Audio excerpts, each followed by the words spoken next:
সুপ্রিয় দর্শক শ্রোতা মণ্ডলী, আপনি এই মুহূর্তে আমাকে যে যেখান থেকে দেখছেন এবং পরবর্তী যে যেখান থেকে দেখবেন, আপনাদের সকলকে জানাই আমি আমার প্রাণঢালা অভিনন্দন এবং শুভেচ্ছা এবং কৃতজ্ঞতা প্রকাশ করি সার্বক্ষণিক আমার পাশে থেকে আমাকে উৎসাহ প্রদানের জন্য।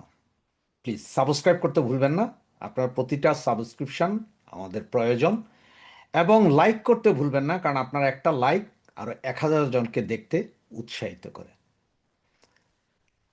আজকে 25শে মার্চ, 1971 সালের 25শে মার্চের এই দিনেই হয়েছিল বাংলাদেশের উপর গণহত্যা, জেনোসাইড, যেটা পাকিস্তানি বাহিনী যে জেনোসাইড করেছিল সেটা আপনারা সকলেই জানেন। সেই বিষয়ে আমি আপনাদের খুব বেশি কথা বলে বিরক্ত করব না। তবে একটা কথা কি জানেন, আজকে বাংলাদেশের ম্যাক্সিমাম পত্রিকাই দেখলাম কেউ কেউ খুব ছোট করে নিউজটা দিয়েছে। তার মানে মনে হয় যেন কারো দায়ী নেই। এই দেশটা স্বাধীন হয়েছে, 2 লক্ষ মা বোন ইজ্জত হারিয়েছে, 30 লক্ষ শহীদ হয়েছে, এটার কোনো বিষয়ে কারো দায় নেই। দায় সারা গোছের ছোট ছোট করে দিয়েছে। আপনারা কেউ বিশাল ব্যানার হেড দেখেছেন কিনা কোনো পত্রিকায় বা কোনো টিভি চ্যানেলে আমি জানি না, আমার চোখে পড়েনি এখন পর্যন্ত। সুতরাং বাংলাদেশটা আসলে কিভাবে আছে, মৌলবাদীদের কবলে কিভাবে পড়েছে তা আপনারা নিশ্চয়ই এতদিনে বুঝতে পেরেছেন। ব্যানার এবং হেডলাইনে দেখেছেন আমি বলেছি যে তারেক জিয়া ভারতের ভুল ভাঙাচ্ছে। জি ভাই, কেন ভুল ভাঙাচ্ছে জানেন? এই তারেককে ক্ষমতায় আনার পেছনে 5টা চুক্তি হয়েছিল ভারতের সাথে। সে 5টা চুক্তির মধ্যে প্রথম শর্ত ছিল যে বাংলাদেশে বসে ভারতের ভেতরে কোনো উচ্ছৃঙ্খলতা তৈরি হয় বা কোনো জঙ্গি আক্রমণের জন্য বাংলাদেশের ভূমি ব্যবহার করতে দিবে না, বা বাংলাদেশের ভেতরে বসে এগুলো করা যাবে না, পাকিস্তানে আইএস রে আইনা বা অমুকরে আইনে এগুলো করা যাবে না। এটা ছিল চুক্তি।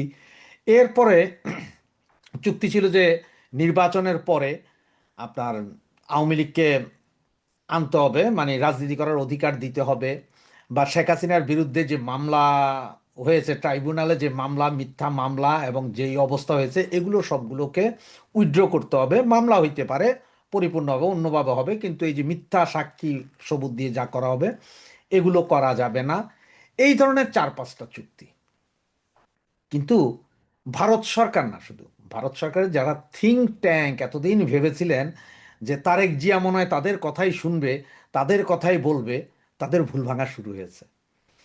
যখন বিএনপি ভারত বুঝছিল যে আমেরিকা এবং পাকিস্তান, আমেরিকা পাকিস্তান এবং চায়না মিলে আপনার জামাতরে ক্ষমতায় আনার জন্য চেষ্টা করছে, তখনই দৌড়ঝাঁপ শুরু হয় রয়ের।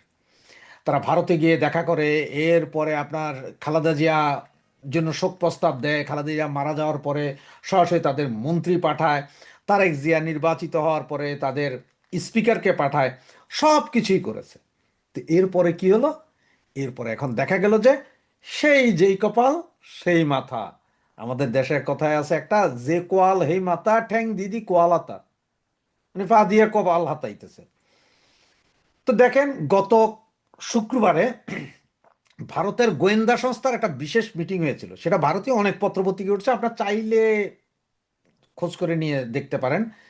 যে ওইখানে যেই গোয়েন্দাদের যেই তথ্য বাংলাদেশ থেকে যা গিয়েছে এবং ওনারা যা আছে, এতে একটা জিনিস পরিষ্কার, যে এই যে বর্ডার অঞ্চলের যে 40% আসন যেটা জামাত জিতেছে, সেইখানে প্রচ্ছন্নভাবে সেই জঙ্গি গোষ্ঠী আইএসআই এর লোকজন দিয়ে আপনার কি করা হচ্ছে, ভারত বিরোধী কার্যক্রম চলছে। এই বিএনপিকে আনার জন্য ভারত কিন্তু million dollar, million million dollar খরচ করেছে, তাদের গোয়েন্দা সংস্থা কাজ করেছে, ইলেকশন ইঞ্জিনিয়ার সব কিছু করে এনেছে, যে তাদের বিশ্বাস ছিল যে তারেক হয়তো সেই কাজটাই করবে যা ভারত চায়, কিন্তু কিছুই করে নাই। হঠাৎ করে নির্বাচনের পরে আওয়ামী লীগের কিছু নেতা যারা পালিয়ে আছে বিদেশে, তারা হঠাৎ করে আওয়ামী লীগ অফিস খোলার একটা হিড়িক ফালাইছিল। তখনও মানা করেছিলাম যে ভাইয়ারা এই কাজ করিস না, এটা বিএনপি, এটা কথা দিয়া কথা রাখবে না। তাতে কি হলো? অনেক পোলাপাইন ধরা খাইলো। এখন আবার নেতাগুলো চুপ, সব চুপসাই গেছে, যা করতেছিল সব চুপসাই গেছে। এটা আগেই বলছিলাম। ভারত যখন বিএনপির ব্যাপারে একটু একটু কথা বলছে, তখন কিন্তু বলছিলাম যে বিএনপির ব্যাপারে শালা শিক্ষা হবে ভারতের। ইলেকশনের আগ পর্যন্ত আওয়ামী লীগ নিয়ে কোনো কথা বলা নাই, বলছে যে না আওয়ামী লীগকে আমরা কোনো দলকে ব্যান করুক, এটা চাই না এটা চাই না, এগুলো বলছে তারেক। এখন কিন্তু পোল্টি, উনি বলছেন না, ওনার অন্য মন্ত্রীদেরকে দিয়ে বলাচ্ছেন যে আওয়ামী লীগের নিষেধাজ্ঞা আমরা তুলব না। এবং গত পরশুদিন দেখলেন তো শামা ওবায়েদ কি বললেন, যে শেখ হাসিনাকে আনার জন্য তো আমরা অলরেডি চিঠি দিয়েছি, আমরা চেষ্টা করছি, চেষ্টা না, এমন কি ওনারা স্বরাষ্ট্রমন্ত্রী বলেছেন যে ভারতকে কড়া নোটিশ দেওয়া হয়েছে শেখ হাসিনাকে ফেরত দেওয়ার জন্য। তো শেখ হাসিনাকে ভারত ফেরত দিবে না, কারণ ভারত শেখ হাসিনাকে চাল হিসেবে রাখছে। ভারত কারো বন্ধু না, ভারত তার নিজেরই বন্ধু, এটা আপনাদের বুঝতে হবে। ভারত তার নিজের বন্ধু, সে কারো বন্ধু না। জিও পলিটিক্সের ক্ষেত্রে এক দেশ আরেক দেশের খুব বেশি একদম আইসা যে আপনার যুদ্ধের জন্য ঝাঁপাইয়া পড়বে ওই রকম না। ট্রিটি হচ্ছে ন্যাটো ট্রিটির মতো না যে এক দেশে বোমা পড়লে সব দেশ যাবে, না না না। ভারত তার নিজের স্বার্থ বুঝে, এটা বুঝতে হবে আপনারে। ভারত তার নিজের স্বার্থে বুঝে, এটাই বুঝতে হবে। ভারত শেখ হাসিনাকে ওখানে রেখেছেন, আমাদের নেত্রীকে ওখানে রেখেছেন, এর জন্য ধন্যবাদ। কিন্তু ওরা রেখেছেন, ওদেরও স্বার্থ আছে। ওরা ওনাকে ওইখানে রেখে এটা হুমকি ধমকি দিয়ে দেখতে চাচ্ছেন যে বাংলাদেশে অন্যরা ভয়ে ভীত থাকে কিনা। তার মানে এই শেখ হাসিনা আসছে, এই শেখ হাসিনা আসছে, একটা রদ তুলে দিয়ে কাজ আদায় করা, এটা হচ্ছে মূল কাহিনী। সেই ভারতকে এখন ভালোভাবে শিক্ষা দিচ্ছে কিন্তু তারেক জিয়া। উনি এখন কোনো কথাই মানছেন না। হ্যাঁ, তেল চাচ্ছে, আপনারা হয়তো বলতে পারেন যে ভাই ভারতের কাছে ওরা তেল চাইতেছে, এই চাইতেছে। আরে ভাই, ভারত দিতে বাধ্য। ভারতে তেল ডাল চাউল নুন সব দিবে, তার একটাই কারণ কি জানেন? তার একটাই কারণ হচ্ছে যে ভারত জানে যে এগুলো যদি এখন না দেয় তাহলে এখানে বিশৃঙ্খলা সৃষ্টি হবে, সৃষ্টি হলে তার দেশের সমস্যা। কারণ আপনারা যখন পাশাপাশি বাড়ি থাকে না, এক বাড়িতে আগুন লাগলে কি আরেক বাড়িতে কি আপনারা বসে ডিস্কো ড্যান্স করেন? তা না, তাড়াতাড়ি যেন ওই বাড়ির আগুন নিবেতে, কারণ ওই বাড়ির আগুন আপনার বাড়িতেও লাগতে পারে। সেম এইসব কাহিনী।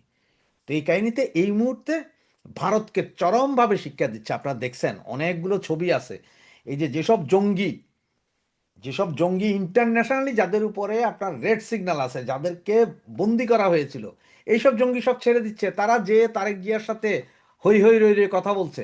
পুরো বর্ডার এরিয়া, আমাদের যে border area, Bharat Bangladesh border area, যেসব আসনে জামাত জিতছে, সমস্ত মসজিদ মাদ্রাসাগুলো জামাতের দখলে, সেখানে আইএস এর পাকিস্তানি গোয়েন্দা সংস্থার লোকজন যে কাজ করছে।